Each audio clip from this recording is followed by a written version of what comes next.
Nosso Senhor e Salvador Jesus, mais uma vez estamos aqui trazendo para você a informação da palavra de Deus. Bom, nosso texto hoje é Lucas capítulo 22 e nós vamos prosseguir até o momento da crucificação de Cristo. Vamos entender algumas particularidades dentro desse capítulo. E eu gostaria que você pegue aí a sua Bíblia, abra no Evangelho de Lucas, no capítulo 22, que eu tenho certeza que você vai tirar grande proveito conosco. O texto diz: chegou o dia dos pães sem fermento, em que era necessário sacrificar o cordeiro pascal. Jesus enviou Pedro e João, dizendo: ide, preparai-nos a refeição da Páscoa, para que comamos. E eles perguntaram: onde queres que a preparemos? E ele respondeu: quando entrarem na cidade, encontrarás um homem levando um pote de água. Segui-o até a casa em que ele entrar. Dize ao dono da casa: o mestre manda perguntar-te: onde está o aposento em que comerei a Páscoa com os meus discípulos? Então vos mostrará uma grande sala mobiliada. Fazei aí os preparativos. Bom, então Jesus, ele manda seus discípulos prepararem a Páscoa, e ele diz aqui uma coisa muito interessante: vocês vão encontrar um homem com um cântaro na cabeça. Essa atividade normalmente ela era costumeira para as mulheres. E é por isso que Jesus identifica aquele homem. Ou seja, não era algo normal você ver um homem fazendo aquele tipo de trabalho. É por isso que eles, com certeza, vão encontrar esse homem. E Jesus, né, tem capacidade de ver além da nossa visão. O primeiro ponto aqui é que Jesus institui a comemoração, a ceia do Senhor, né, um pouco antes de ser traído por Judas. E depois deste assunto, nós percebemos que eles vão para o Getsemane. E ali eles estão a orar. Jesus está com os seus discípulos. Os discípulos acabam dormindo nessa ocasião. O versículo desse mesmo capítulo nos diz, no versículo 41 e 42, afastou-se um pouco deles e, colocando-se de joelhos, orava, dizendo: Pai, se queres, passa de mim esse cálice, todavia não se faça a minha vontade, mas a tua. Então apareceu um anjo do céu e o confortava. Nós temos aqui uma atitude muito interessante de Jesus. Jesus, momentos antes da sua morte, ele presta ao Pai um ato de adoração, por ajoelhar-se.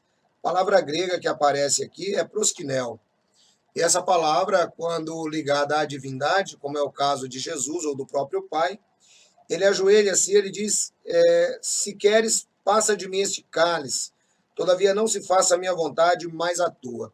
Algumas pessoas às vezes interpretam que Jesus estava pedindo para o Pai que ele não morresse, mas não é essa a ideia. Jesus iria morrer, o Pai sabia disso desde a fundação do mundo, ele, como filho, se prontificou a estar neste momento desde a fundação do mundo. Então não é que Jesus estava com medo da morte ou que Jesus quisesse que Deus retirasse aquele momento da sua vida, não. Jesus entendia, conforme nós vamos ver um pouco mais à frente, que será o alvo do nosso análise, é que quando alguém era crucificado, principalmente ali naquela região, ele era tido como uma pessoa que havia cometido um crime muito grave. E como seu julgamento se daria pelos romanos, apoiado pelos judeus, Jesus, ele, na sua santidade, ele não queria incorrer em um julgamento que fosse algo que indicasse blasfêmia contra Deus.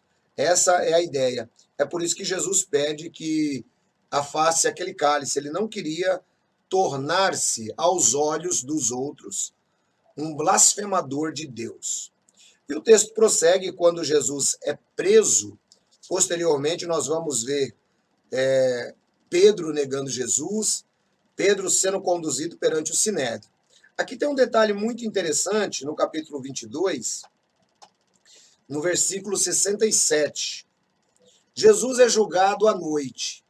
Esse julgamento de Jesus viola toda a lei judaica e violava também todas as normas do Sinédrio. Não se julgava ninguém à noite, não se julgava ninguém da maneira como eles fizeram com Jesus. Então o texto diz: És tu Cristo? Dize-nos. Ele replicou: Se eu disser que sim, não o crereis. E se vos perguntar, não me respondereis. De agora em diante, porém, o Filho do Homem se assentará à direita do Deus Todo-Poderoso. Disseram todos: Logo és tu o Filho de Deus? Ele lhes disse, respondeu: Vós dizeis que eu sou. Então disseram: De que mais testemunho necessitamos? Nós ouvimos da sua própria boca. Jesus aqui, então, ele indica que ele é o Filho de Deus, ele é o próprio eu sou, né? Palavra que recorre a Êxodo 3,14, onde nós já aprendemos Jesus falando ali que ele é o eu sou, lá de João 8,58, uma referência ao próprio Deus. Eu serei o que serei, quando ele envia a Moisés. Bom, o pessoal fica muito irritado com Jesus novamente por isso, e agora eles não precisam de mais nenhum motivo. Afinal de contas, Jesus afirmou ser Deus, né, na própria boca deles. Depois nós chegamos no capítulo 23, onde Jesus é julgado por Pilatos e depois por Herodes. E a multidão pede a crucificação de Jesus. Nós vemos agora, a partir do versículo 26. Quando iam levando, pegaram um certo sirineu, chamado Simão, que vinha do campo, e puseram-lhe a cruz às costas, para que a levasse após Jesus. Se nós lermos os outros relatos dos evangelhos sinóticos, nós vamos perceber uma coisa muito interessante. Jesus, ele está sendo conduzido juntamente com os outros 2 ladrões para o lugar chamado Gólgota, ou o lugar da caveira. E Jesus, nesse caminho, Jesus está muito cansado, porque ele passou a noite inteira acordado. Aquele julgamento adverso, injusto, não é? Seus melhores amigos o abandonaram, e agora ele está caminhando para a crucificação. A crucificação vai se dar às 9 da manhã, na sexta-feira. E o que é que nós percebemos? Jesus ele fica muito cansado e ele cai. E quando ele cai, nós percebemos que um certo Simão Cirineu, que vem, é obrigado a carregar a cruz de Jesus. Deixa eu aproveitar e dar uma explicação aqui para vocês. Quando a Bíblia trata deste assunto, ela indica que um soldado romano, ele poderia fazer com que a pessoa, qualquer um cidadão que estivesse debaixo da sua jurisdição, carregasse os seus pertences por uma milha, que dava aproximadamente 1.600 metros. Porque os soldados, eles carregavam grandes pesos. Então, os cidadãos, eles tinham obrigação. É por isso que aqui você entende, quando os soldados, eles mandaram Simão Cirineu carregar a cruz. Eles tinham autoridade para isso. Jesus não estava aguentando. E pelo fato de Jesus não estar aguentando, o que é que acontece? Eles pedem para ele carregar. Aqui você vai se lembrar também de um detalhe muito importante, quando Jesus Cristo fala sobre carregar a segunda milha. é exatamente sobre isso que Jesus está se referindo. Ou seja, fazer algo além daquilo que lhe foi ordenado. O soldado tinha condições de ordenar alguém, mas Jesus disse: o cristão deveria carregar a segunda milha. E assim, nós percebemos Simão Cirineu carregando a cruz. Aqui eu também devo dizer um detalhe interessante para você. Essa cruz que Simão Cirineu está levando, na verdade, não é uma cruz montada, igual aparece em algumas ilustrações. Não. A cruz que Simão Cirineu está levando é uma parte da cruz em si, é uma estaca chamada patíbulum. Era a parte transversal da cruz. O costume, nesses casos, quando a crucificação ela era planejada, eles crucificavam nesse tipo de cruz, que é a cruz em T, ou a cruz em missa, que é a cruz a qual Jesus foi crucificado. Então, normalmente, como castigo, a pessoa ela levava uma parte da cruz, que era o patíbulo, uma parte transversal, porque seria realmente muito complicado a pessoa carregar uma cruz inteira, como se apresentam aí as ilustrações. Então, isso aqui são alguns detalhes para que você possa entender. Agora, eu gostaria de convidar você a ler comigo esse relato lá no livro de Marcos. O evangelista Marcos, ele traz alguns detalhes interessantes que vão nos ajudar aqui nessa passagem. Depois nós voltaremos ao livro de Lucas. Marcos capítulo 15, versículo 21. Obrigaram a certo Simão Cirineu, pai de Alexandre e de Rufo, o qual por ali passava vindo do campo, a que carregasse a cruz. Levaram Jesus ao lugar chamado Gólgota, que quer dizer lugar da caveira. Então lhe ofereceram vinho misturado com mirra, mas ele não tomou. E o crucificaram, repartindo entre si as vestes dele, lançaram sorte para ver o que cada um levaria. Era a hora terceira quando o crucificaram. Por cima dele estava escrita a sua acusação: o rei dos judeus. Crucificaram com ele 2 ladrões, um à sua direita e outro à sua esquerda.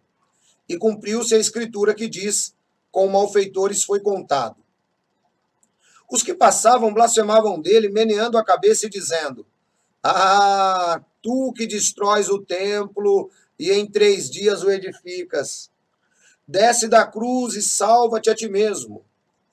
Da mesma maneira, os principais sacerdotes com os mestres da lei, zombando, diziam uns aos outros: salvou os outros, mas não pode salvar a si mesmo. Desça da cruz este Cristo, o Rei de Israel, para que vejamos e acreditemos. Os que com ele foram crucificados também o insultavam. Então, essa daqui é a história da crucificação de Jesus, conforme contada pelo evangelista Marcos. E agora nós voltamos lá para Lucas, no capítulo 23, onde nós vamos extrair mais alguns versículos interessantes. O que é que acontece? Eu gostaria de, primeiro, falar para você que 4 pessoas estão envolvidas nessa história. E essas 4 pessoas carregarão a cruz pela via dolorosa ali em Jerusalém. Um deles é Simão Cirineu, conforme nós já sabemos. O outro é Jesus. O outro é um ladrão, que é considerado o bom ladrão, e o outro é o considerado o mau ladrão. Pelo menos para que estas 2 definições não ficassem tão vagas, a tradição católica diz que o bom ladrão se chamava Dimas e o mau ladrão se chamava Gestas. Então nós temos 4 personagens diferentes nessa história, 4 atitudes diferentes, e é nisto que nós vamos nos basear. nós temos um homem que vem do campo, um certo Simão Cirineu, isso é antes das 9 da manhã, ele é da região de Cirene, é uma parte da África, e isso indica que ele havia chegado para a festa, para Jerusalém. Ali fica um verdadeiro burburinho de pessoas durante esse momento. Então ele está lá, ele não estava trabalhando no campo. Ele vinha chegando da região camponesa. E agora ele está na cidade. E ele vai para a Páscoa. E ele, de repente, ele é pego de surpresa. Ele é pego de surpresa porque ele vê uma procissão e tem 3 homens carregando o patíbulo. Jesus e os 2 ladrões estão caminhando para o lugar da caveira. E nesse que eles estão caminhando pelo lugar da caveira, conforme eu já disse, Jesus está muito cansado e ele cai. Então, Simão Cirineu, ele tem que carregar o patíbulo, né? A cruz de Cristo. Vamos denominar doravante a cruz. E aqui tem um ponto que me chama a atenção. Imagine que Simão Cirineu, ele não sabe exatamente o que está acontecendo. Ele não sabe daquele julgamento noturno. Ele talvez não saiba nem por que Jesus está sendo crucificado. Para ele são 3 criminosos normais que ali estão indo. Então imagine a perplexidade desse homem ao estar caminhando pela cidade, talvez se organizando para aquela festividade, e de repente ele é obrigado pelo exército romano a carregar a cruz. Ele nem sabia o que estava acontecendo. E eu creio que nesse momento, Simão Cirineu, ele pode se identificar com você e comigo. Por quê? Muitas vezes nós estamos carregando cruzes ou a nossa cruz e nós nem sabemos por quê. Jesus, ele disse que todo aquele que quiser ser seu discípulo, apanhe a sua cruz e o siga. Está escrito lá no livro de Lucas, capítulo 9, versículo de 23 a 26. Então nós também temos uma cruz para carregar. Agora, o peso dessa cruz sobre os ombros vai depender muito do peso que você dará a essa cruz. Era o caso de Simão Cirineu. O peso daquela cruz poderia ficar muito mais pesado, dependendo da atitude de Simão Cirineu ao carregá-la. Por exemplo, quando nós analisamos algumas situações na nossa vida, será que nós conseguimos encarar a situação com perplexidade? Porque talvez as situações, elas vêm sobre a nossa vida e nós nem sabemos o porquê. É o caso de Simão Cirineu. Ele está ali, ele não sabe o que está acontecendo, ele simplesmente estava passando e ele entra e pega aquela bucha de canhão. Ele tem que carregar aquela cruz. Jesus havia caído muitas vezes. Então, os nossos olhares agora se voltam para Simão Cirineu e para Jesus. Talvez eu estou falando agora com pessoas que estão em verdadeiros redemoinhos na sua vida. Pessoas que estão passando muitas dificuldades. E pessoas que muitas vezes acabam chorando, muitas vezes acabam maldizendo, porque não entendem o porquê estão carregando essa cruz. Então, se você está nessa condição, você precisa ouvir essa palavra. E nós também estamos falando de pessoas como Jesus. Jesus, ao carregar a cruz, ele estava tão cansado que ele caiu. E talvez você que está acompanhando essa pregação hoje Pode ser uma pessoa que já caiu várias vezes, carregando a sua cruz. Talvez a sua cruz seja uma doença sua, ou uma doença familiar, que realmente é difícil de suportar. E quantas vezes você já caiu, não aguentando mais, pedindo para acabar logo esse tormento? Muitas vezes a sua cruz pode ser uma situação financeira, que está tão difícil de suportar que você simplesmente já não aguenta mais. Mas você não sabe por que você está carregando essa cruz. Talvez a cruz que você esteja carregando nesse momento é a própria força do pecado sobre a sua vida. E você talvez olhe para outras pessoas e você diz: puxa vida, as pessoas para quem eu olho, todas, aparentemente não têm problemas. Mas só Deus e a própria pessoa que está carregando aquela cruz é que sabe. O nosso grande erro é olhar para outros, ver essas pessoas e achar que a cruz delas é muito mais leve que as nossas. Imagine Simão Sirineu carregando aquela cruz de Cristo que ele não tinha obrigação nenhuma de carregar. Ele talvez olhasse para os outros dois carregando aquelas cruzes e talvez eles imaginassem: já pensou se passar um parente meu aqui e me ver carregando essa cruz, o que é que vão pensar de mim? Talvez a cruz que você carregue seja essa. Aquilo que os outros pensam de você. Tem gente que vive a vida inteira preocupado com o que os outros pensam. Vive em prol do que os outros verão. E essa talvez seja uma das cruzes piores de se suportar.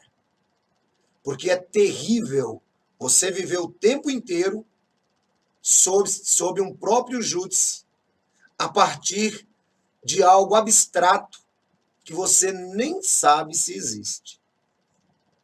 Essa é a história do Simão Sirineu, que pode ser a sua história.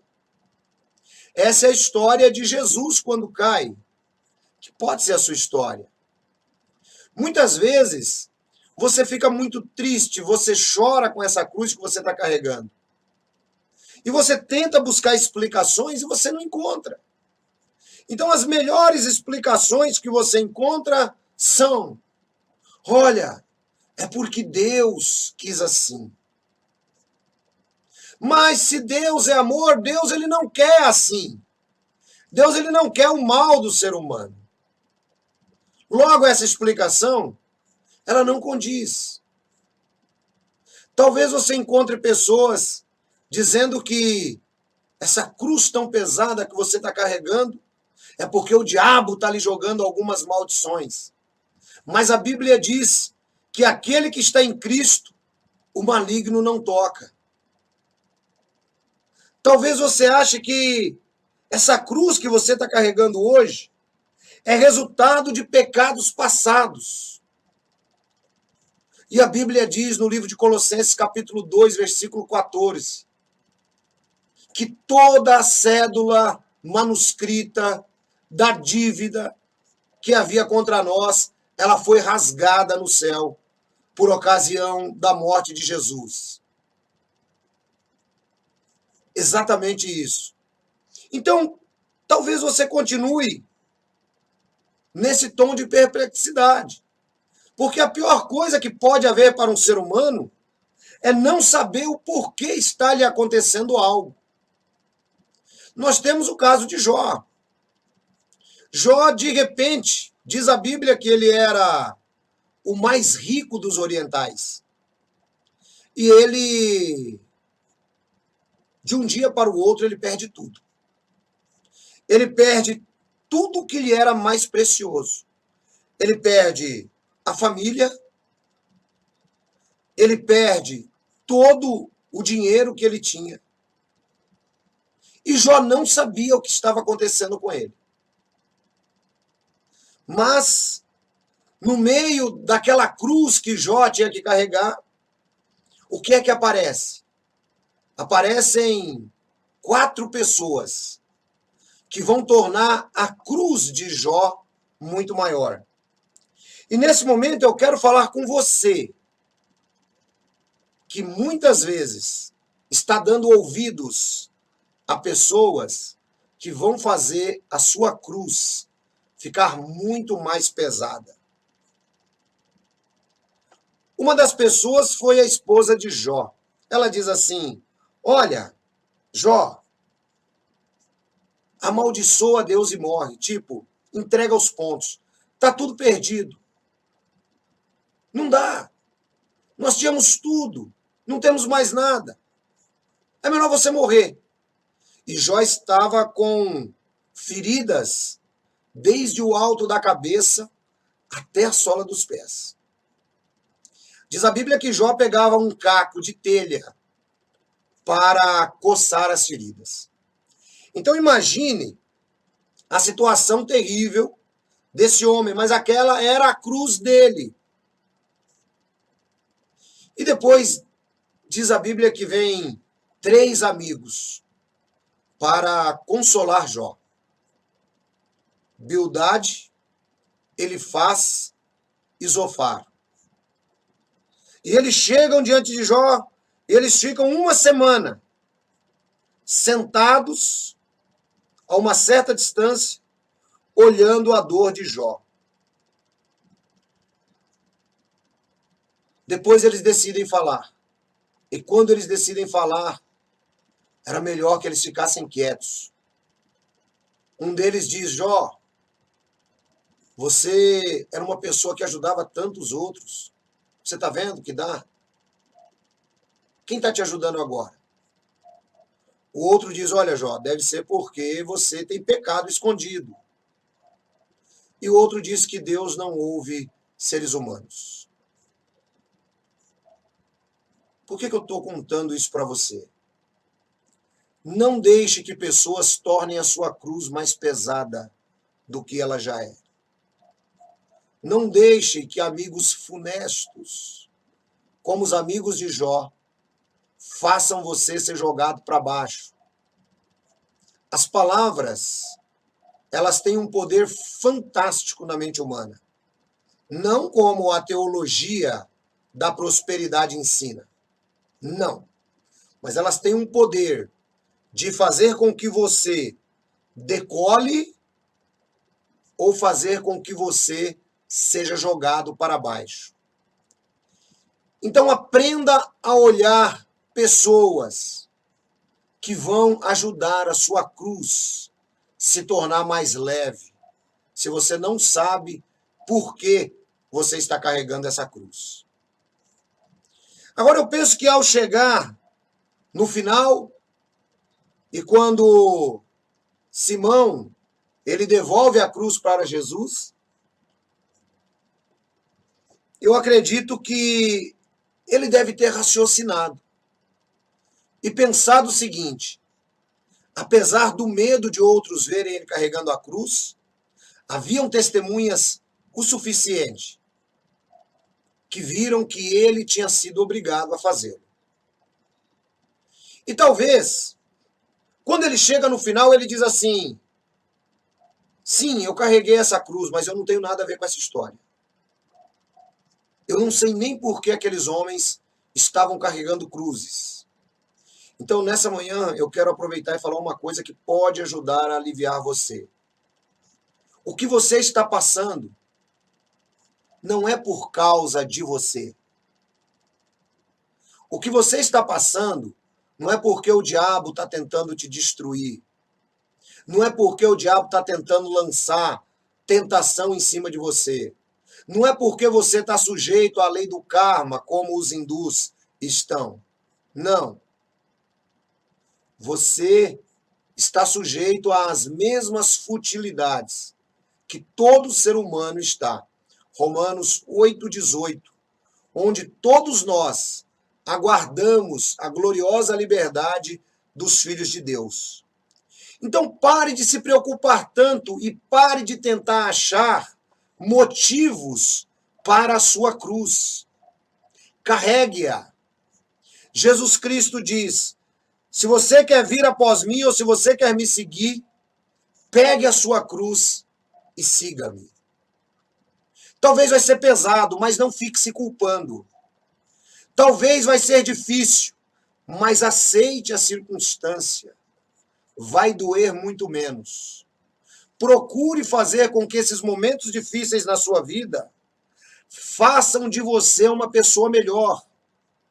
Procure se colocar na posição de Cristo. Caiu várias vezes com aquela cruz no ombro. Você também pode ter caído várias vezes. Você pode ter falido, você pode ter fracassado.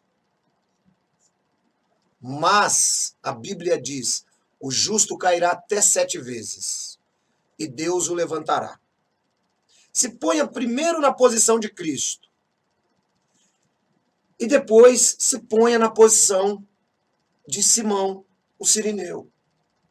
Você pode não saber por quê, mas você pode saber que Deus não tem nada contra você. Toda a cédula manuscrita foi rasgada. Todo o pecado que você tinha, desde o seu nascimento até a sua morte, está consumado no céu, a partir da cruz de Cristo. Mesmo que você não saiba o porquê das suas adversidades, não caia no conto do vigário, não caia no conto sectário. A explicação é muito simples. Desde que nós estamos sujeitos ao pecado, desde a queda do homem, todo ser humano está sujeito à futilidade. Alguns serão mais atingidos, outros serão menos atingidos, mas todos serão atingidos. Depois nós temos o segundo personagem, que é o chamado bom ladrão, né, que é o Dimas, né, segundo a tradição católica. O nome dele é este.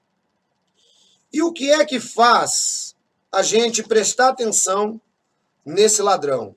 Vamos dar uma olhadinha aqui no livro de Lucas, no capítulo 23.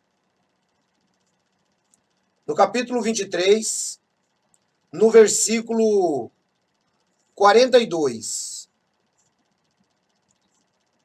Está escrito. Aliás, 41 e 42.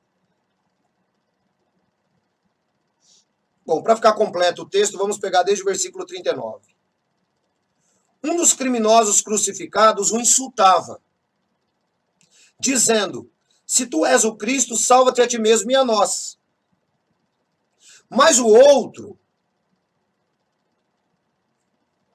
o repreendeu, dizendo: tu nem ainda temes a Deus, estando na mesma condenação? Na verdade, com justiça, pois nós recebemos o que os nossos atos mereciam. Mas este não fez mal nenhum. Então disse: Senhor, lembra-te de mim quando entrares no teu reino. Respondeu Jesus: em verdade eu te digo que hoje estarás comigo no paraíso.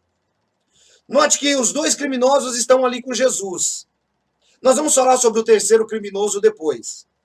Vamos focar nossa atenção aqui agora nesse que admitiu.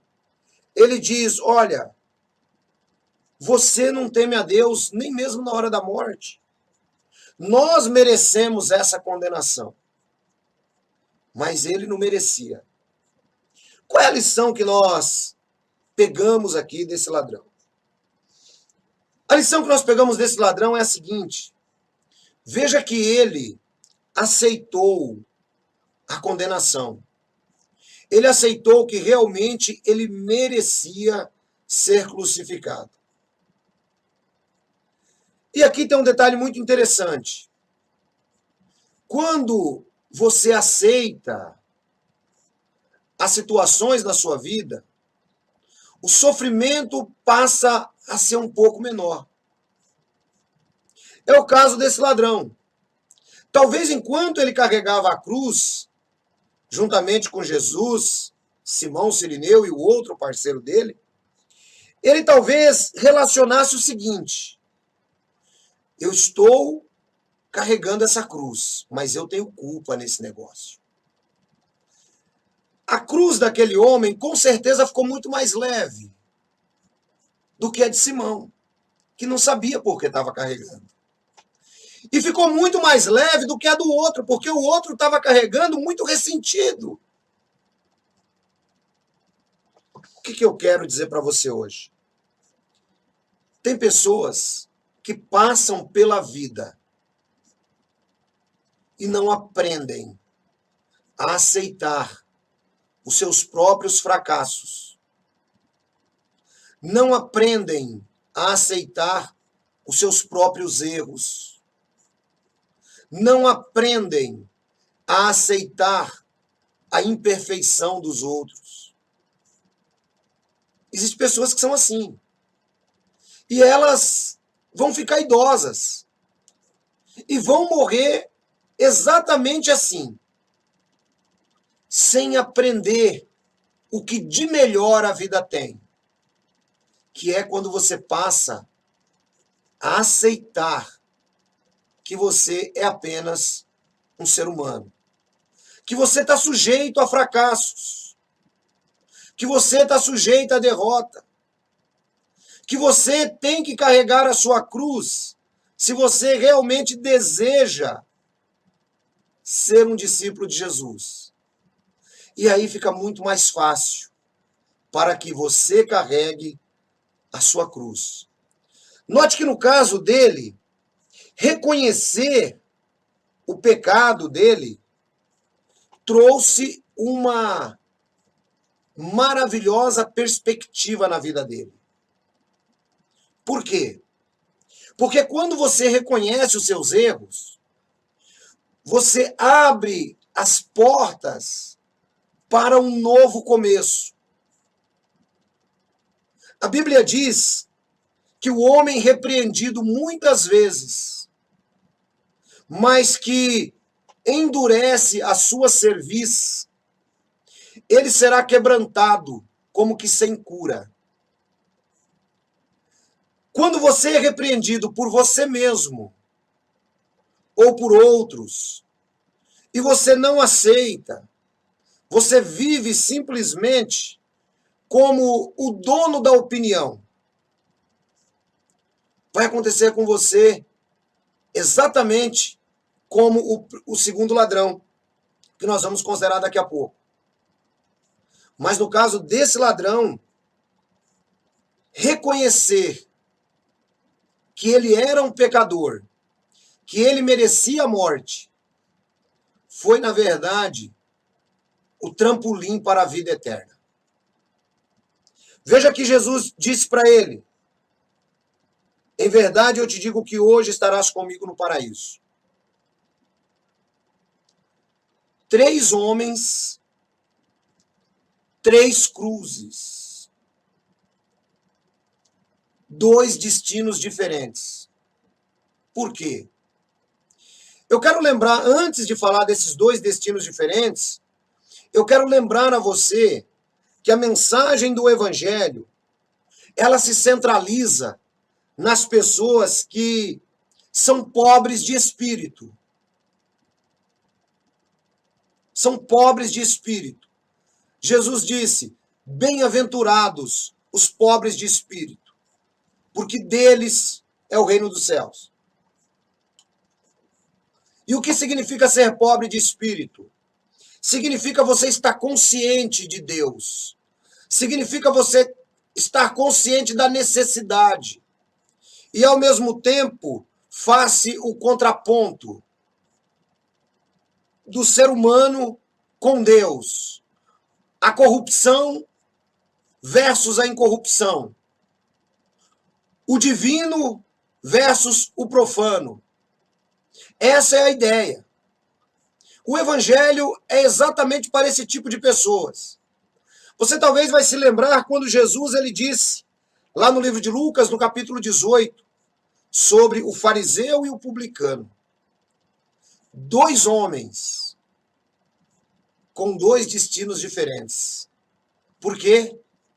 Por causa da sua atitude.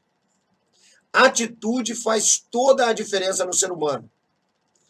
A Bíblia diz que o fariseu subiu e disse: Senhor, eu te agradeço, porque eu não sou como o resto dos homens, adúlteros, impuros, e tampouco eu sou como esse cobrador de impostos.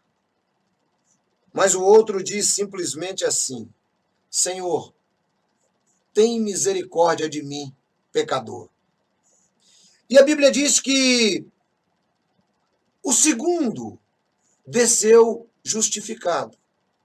E o outro que tinha tão boas obras desceu condenado. Portanto, nós percebemos que quando você reconhece os seus erros, quando você reconhece os seus pecados, não são eles que apontam para você ser destruído. Os seus pecados apontam para a sua salvação em Cristo. É exatamente isso. O pecado daquele homem na última hora foi usado como trampolim para o destino final dele. Ao passo que o pecado do outro, na última hora, foi usado como trampolim para o destino final completamente diferente. Veja que Jesus disse, são duas palavras que aparecem aqui. O malfeitor diz, lembra-te de mim quando entrares no teu reino. Aquele malfeitor sabia que Jesus tinha um reino. Ele sabia que Jesus era rei do reino. Ele ouviu, durante todo o tempo em que ele estava por ali andando, que Jesus estava pregando. Mas ele não se converteu. O outro também ouviu. Tanto é que o outro cita, se você é o rei dos judeus, então desce daqui da cruz e tira a gente também. Aqui tem um detalhe fantástico, irmãos. Ele pede para Jesus lembrar dele quando entrasse no reino. Mas Jesus disse assim, em verdade eu te digo que hoje estarás comigo no paraíso. Jesus dá uma perspectiva diferente para aquele ladrão. Porque Jesus sabia muito bem que o reino seria composto pela igreja, que a Bíblia diz que é a noiva de Cristo. Jesus também sabia que esse reino começaria após a sua ressurreição para os homens. Diz a Bíblia no livro de Colossenses que ele nos transferiu para o reino do Filho do seu amor, a partir da sua morte na cruz. Então Jesus, ele entende qual é a ideia daquele homem. E ele diz, olha, em verdade eu te digo que hoje você vai estar comigo no paraíso, não no reino. Porque Jesus não ia para o reino naquele mesmo dia. Mas Jesus ia para o paraíso. O que era o paraíso? O paraíso, segundo a tradição judaica, era também conhecido como o seio de Abraão. Aqui fica muito fácil para que você entenda a história do rico e do Lázaro. O rico estava no Hades. E o Lázaro, juntamente com Abraão, também estavam no Hades. E diz a Bíblia que o pobre estava no seio de Abraão.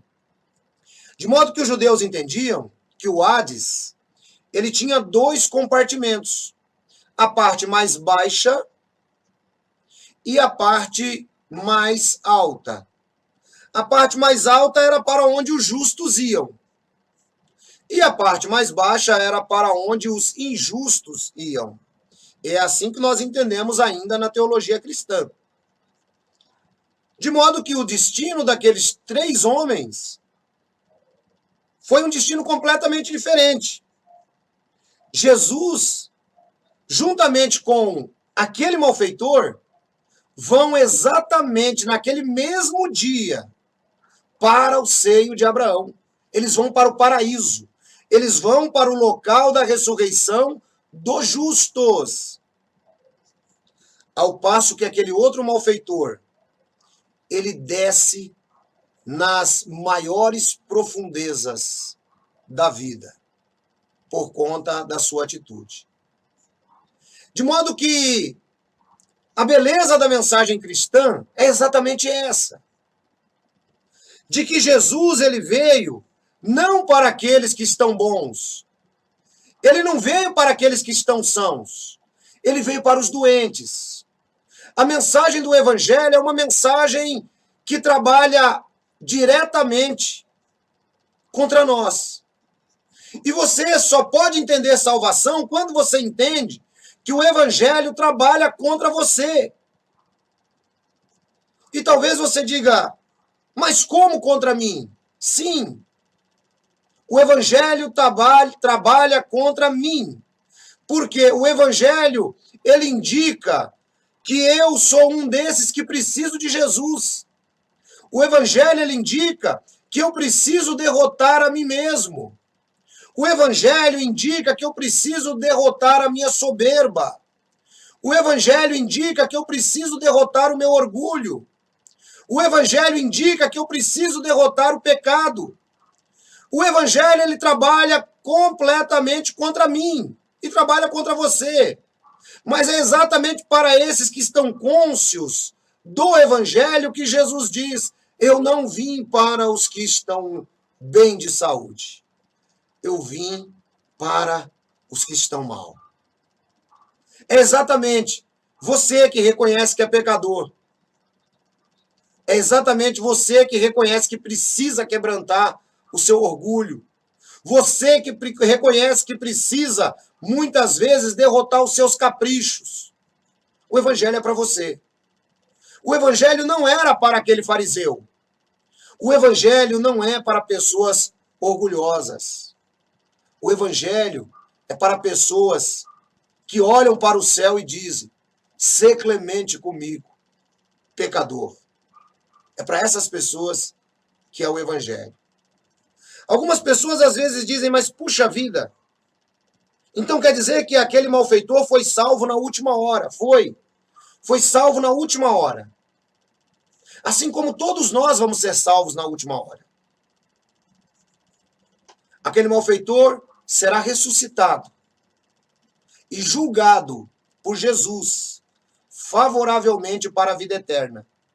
Esse malfeitor ressuscita no juízo final. Ele não fazia parte da noiva de Cristo, mas no juízo final ele ressuscitará e ele já está salvo. O que é que fez ele ser salvo? Reconheceu a Jesus como Senhor e Salvador. Reconheceu a sua própria pecaminosidade. Então nós devemos entender que nós também só somos salvos a partir da misericórdia, a partir da graça. Eu, quando era sectário, eu nunca aceitei essa ideia de que uma pessoa podia ser salva na última hora. Nunca tinha aceitado. Até porque um sectário não lê a Bíblia. Um sectário lê a Sentinela, lê qualquer outra coisa, menos a Bíblia. E quando lê a Bíblia, lê com os olhos da seita. Então, eu nunca aceitei isso. Mas depois, quando você vai estudando a Bíblia, você vai aprendendo, nós percebemos que sim, um dos maiores atos da graça e da misericórdia de Deus é realmente mostrar sua salvação durante toda a sua vida e confirmá-la na última hora. Alguns pensam que serão salvos porque fazem muitas boas obras. Não.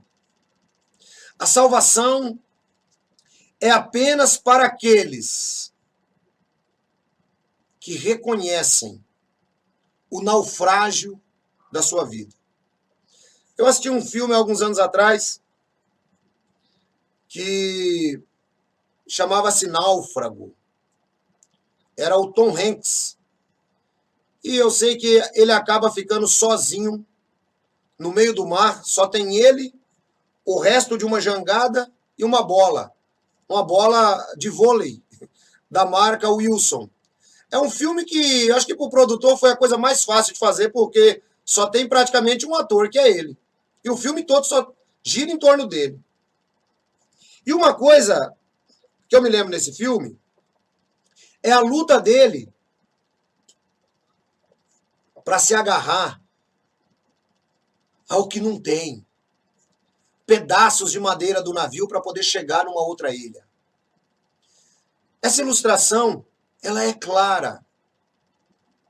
É para pessoas que estão agarradas na graça que a salvação está disponível.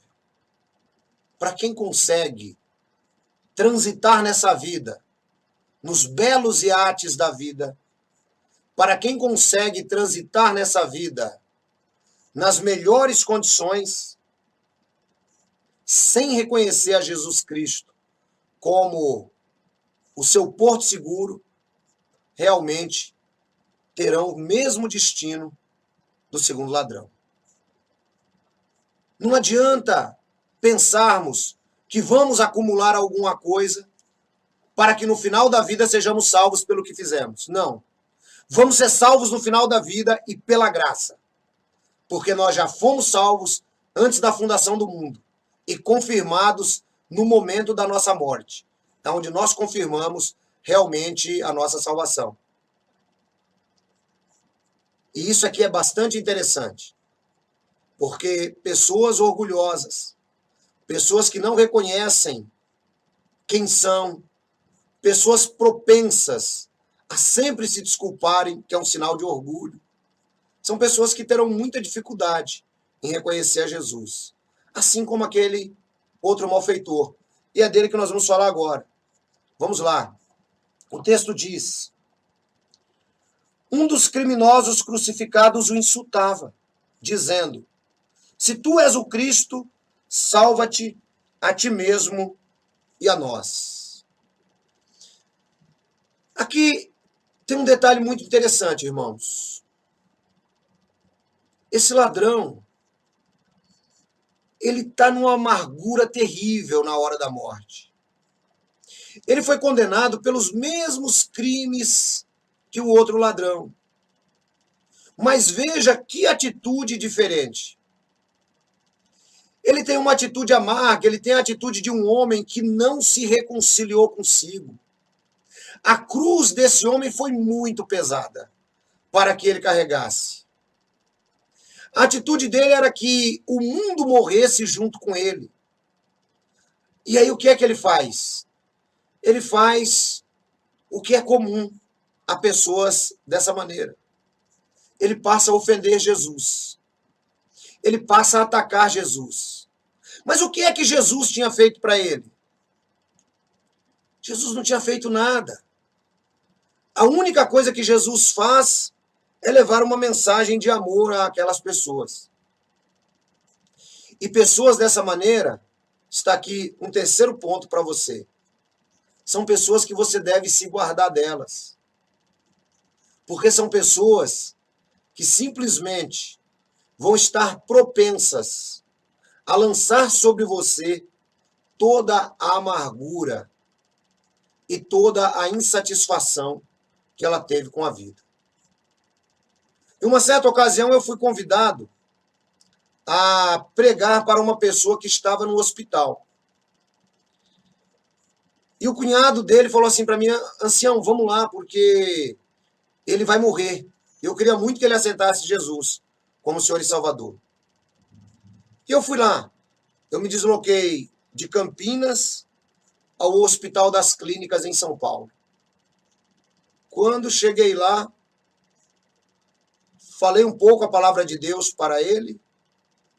E no final, como ele já estava marcado para morrer, estava com um problema com o coração grande, estava internado para morrer. Eu perguntei a ele: você deseja aceitar Jesus Cristo como seu Senhor e Salvador? Ele simplesmente me disse: não. Não. E aí eu falei: acho que você não me entendeu. Ele falou assim: não, eu não quero saber nada de religião. Eu nasci na minha determinada religião, vou morrer lá. Eu falei: mas eu não estou lhe oferecendo religião. Eu estou lhe oferecendo Jesus.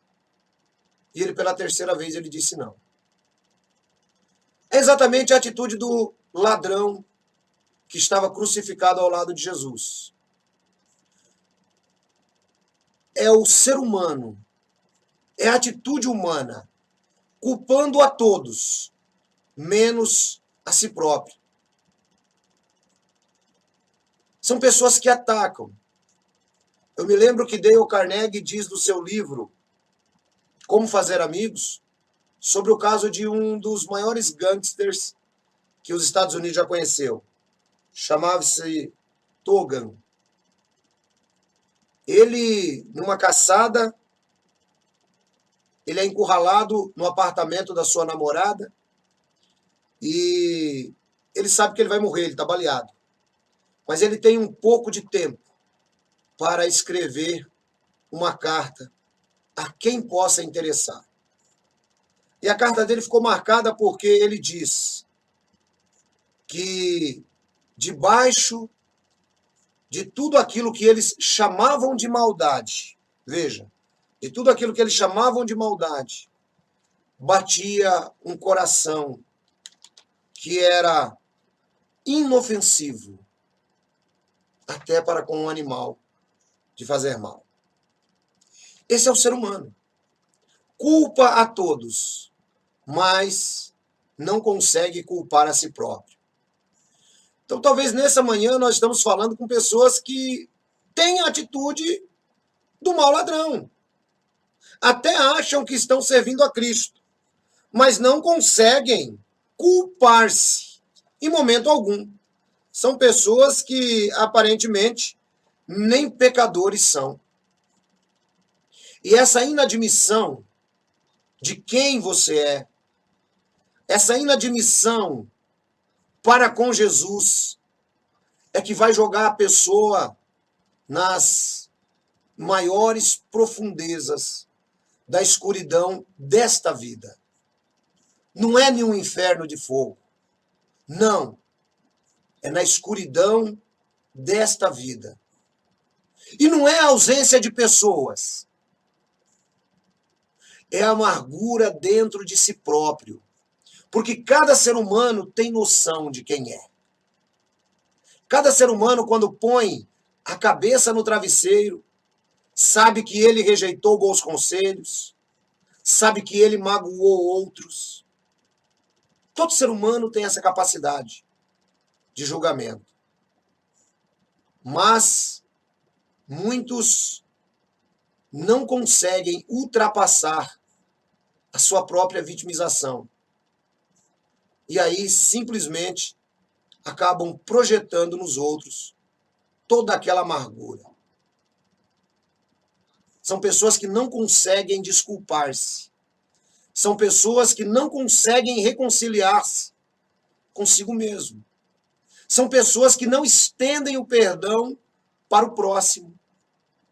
São pessoas que dizem que só abaixam a cabeça para Deus, quando, na verdade, o maior mandamento é: abaixe a cabeça para o seu próximo e seja humilde. São pessoas que vão morrer assim. Irão morrer, muitas vezes, idosos, sozinhos, e com uma diferença, porque morrer idoso e sozinho é uma característica quase natural para o ser humano. Porque os filhos crescem, vão embora. Família nos deixa.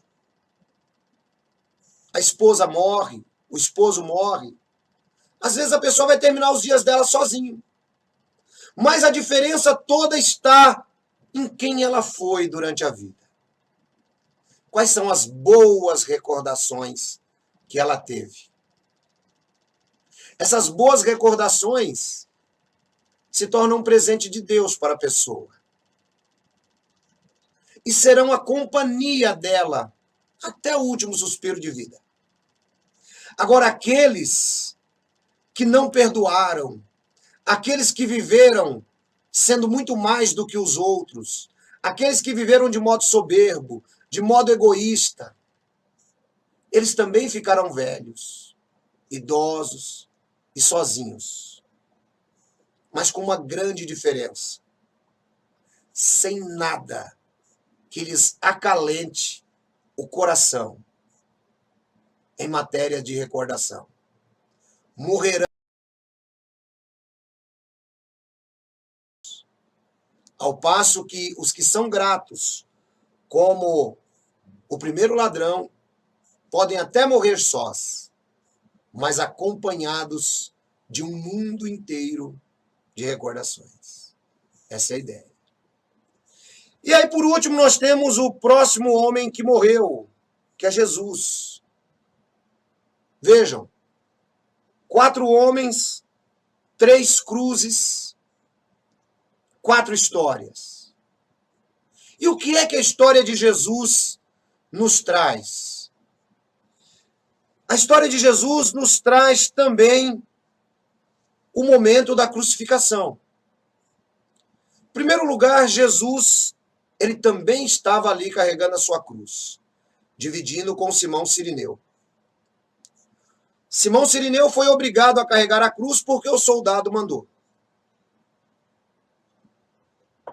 Os 2 ladrões foram obrigados a carregar a cruz porque eles eram ladrões, eram malfeitores, eles mereciam carregar a cruz. Então eles eram obrigados a carregar a cruz. E Jesus? Jesus não tinha sido obrigado a carregar a cruz. Por que não? Imagine, Jesus tinha todo o poder do mundo. Ele poderia se livrar daquele momento. Não foi Deus quem obrigou Jesus a carregar a cruz. Então, por que Jesus carregou a cruz? Vamos dar uma olhadinha. Filipenses capítulo 2, versículo 5. Falando sobre a nossa atitude. Está escrito: de sorte que haja em vós o mesmo sentimento que houve em Cristo Jesus, que sendo em forma de Deus, não considerou que o ser igual a Deus era algo ao qual devia se apegar, mas a si mesmo se esvaziou, tomando a forma de servo, fazendo-se semelhante aos homens, e achando na forma de homem, humilhou-se a si mesmo, sendo obediente até a morte e pela cruz. Pelo que Deus o exaltou soberanamente e lhe deu um nome que está acima de todo outro nome, para que no nome de Jesus se dobre todo o joelho dos que estão nos céus, na terra e debaixo da terra, e toda língua confesse que Jesus Cristo é o Senhor, para a glória de Deus Pai. Note que o livro de Filipenses nos diz que Jesus carregou a cruz porque ele encontrou alegria, exaltação em fazer isso. Jesus carregou a cruz porque ele tinha uma qualidade que falta muitas vezes ao ser humano. Está aqui no livro de João, capítulo 15, versículo 13. Ele diz: ninguém tem maior amor do que este, de dar a alguém a própria vida pelos seus amigos. Então, por que é que Jesus carregou a cruz? Jesus carregou a cruz porque ele amava a humanidade.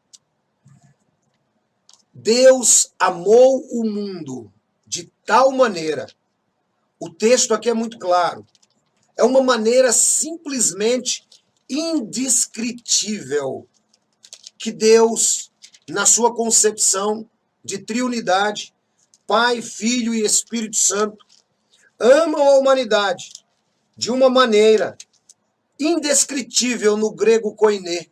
Não existia palavra para descrever.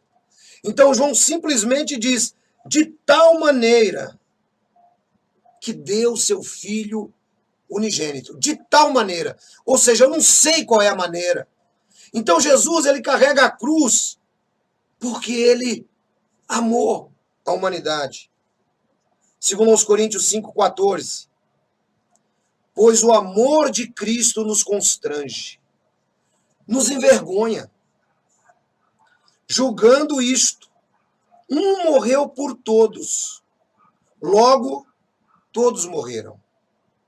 E ele morreu por todos, para que os que vivem não vivam mais para si mesmos, mas para aquele que por eles morreu e ressurgiu. Olha que interessante. Jesus carregava aquela cruz, não por obrigação romana, não por obrigação do homem, mas ele carregava aquela cruz por amor. E a única maneira que nós encontramos na Bíblia de explicar isso é exatamente o amor de Cristo que nos constrange. Porque quem ama faz sacrifício. Às vezes, você até diz assim, puxa, eu faço isso por você. E a pessoa fica, mas não precisa, não precisa. A pessoa às vezes não entende que quem está se propondo, às vezes se propõe porque ama. E para quem ama, não existe sacrifício. Nós vamos ter o caso, por exemplo, de Jacó, registrado na Bíblia. Ele se apaixona por Raquel, trabalha 7 anos, mas depois seu sogro o que é que faz? O engana. E diz que para ele poder se casar com Raquel, ele vai ter que trabalhar mais 7 anos. Mas ele amava Raquel. E ele trabalhou 14 anos para poder ter Raquel. E a Bíblia diz que isso para ele foi como se tivesse passado muito rápido. De modo que o amor é o único pilar de sustentação da cruz. Hoje você pode se identificar com esses 4 personagens. Talvez se você hoje está olhando para a vida, reclamando, resmungando, dá uma olhadinha, para um pouco. Domingo é dia de reflexão. Pega a sua vida hoje, dá uma olhada como que ela está. Talvez as suas reclamações sejam exatamente porque você ainda não parou para considerar esses 4 personagens. Então eu recapitulo com você. Se a sua vida está tão ruim aos seus olhos, e você reclama tanto, e existe tanta dificuldade, dá uma olhada para Simão Cirineu. Ele simplesmente carregou a cruz, sem saber nem porquê. Talvez essa cruz que você está carregando, sem saber nem porquê, ela durará até o dia da sua morte. E a sua atitude para com essa cruz fará toda a diferença no dia que você descer a sepultura. Dê uma olhada no exemplo de Dimas, o segundo ladrão. A atitude dele em relação à atitude do seu companheiro foi o trampolim para a salvação deste homem. Os dois tinham os mesmos crimes. Os dois estavam no mesmo lugar. Os dois tinham as mesmas acusações.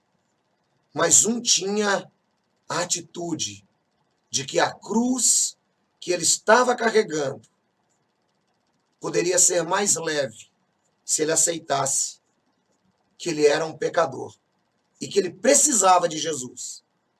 Mesmo sem entender muita coisa de Jesus. Porque o que vai nos salvar não são as nossas teologias, não é a gnose, não é o conhecimento. Você pode não entender muito de Jesus. Você pode não entender muito de teologia. Mas você tem que entender uma única coisa. Senhor, lembra-te de mim quando entrares no teu reino. Essa era a língua que Dimas conhecia. Ele só queria estar no reino com Jesus. E por fim, a última situação, que é de Jesus. Pessoas que vivem sempre resmungando, pessoas que vivem sempre chateadas. Dá uma olhada na vida dessas pessoas. São pessoas que não têm amor de ninguém. São pessoas que nunca foram amadas por ninguém. A mãe não amou, a avó não amou, o pai não amou, ninguém amou. Porque essa pessoa começou a se tornar amarga na vida. Os filhos vão embora de casa pedindo pelo amor de Deus para casar. São pessoas que não amam. A atitude dessas pessoas, conforme eu citei, é completamente diferente da atitude de Jesus. Jesus morreu sozinho. Eli, Eli, lama sabachthani.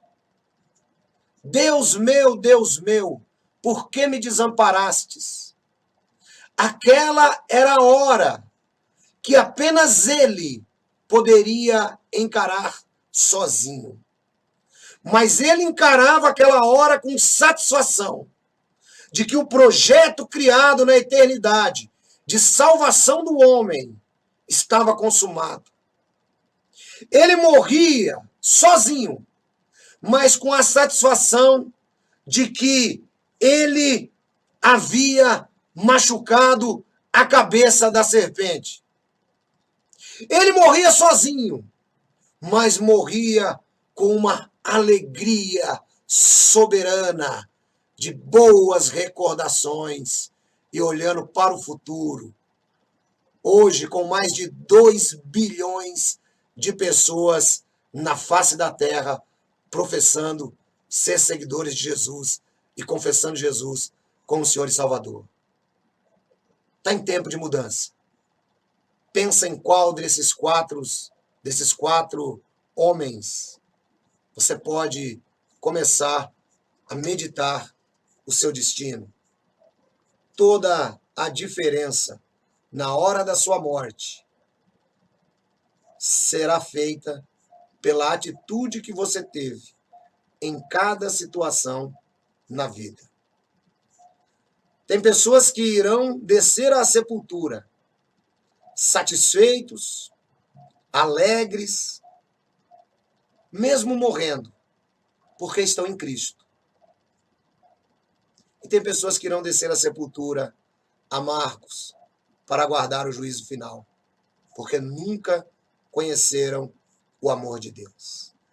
Deus abençoe vocês. Até o nosso próximo encontro aqui na nossa reunião cristã no domingo que vem.